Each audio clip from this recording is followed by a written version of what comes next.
top 50% is now really accessible only to the top 30%. This is a great video I spotted this morning talking about the difference in median home price and median income in the US.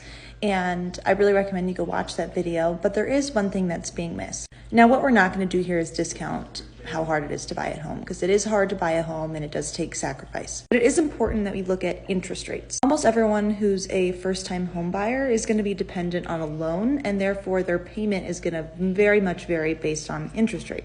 Back in the 90s, when her dad, in her example, purchased her home, interest rates are just over 10%. And in the last few years, we've hovered anywhere from 4 to even below 3.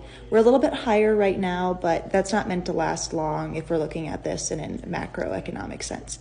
So pulling this over to your monthly payment, we'll have the price $270. That was the average price that she had for the 90s, 10% down, and then that 10% interest rate, your payment's going to be around $2,500 a month. Now, to be conservative, if we switch over right now and look at the average home price of $430, 10% down, and a 5% interest rate, you're going to see that that payment's only about $200 more a month, or just over $2,000 more a year.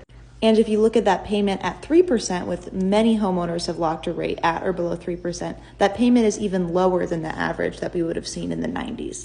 Now, this doesn't discount some of the external factors that contribute to homeownership, the cost of rent, saving for a down payment, things like that. But it is one of the factors that has led to home appreciation. When it's cheaper to borrow the money to buy a house, then housing prices tend to go up faster.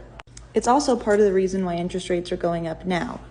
The higher the interest rates, the slower appreciation happens, giving first-time home buyers a little bit more time to catch up to the speed at which homes appreciated in the last 2 years.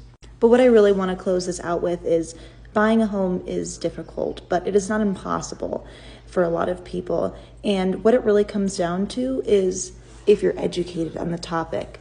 And that's what I'm here to help with. That's what a lot of good experts are here to help with. So reach out and ask questions, and that is going to be your first step to overcoming some of the challenges and making this huge accomplishment. If you have more questions, go ahead and leave them in the comments.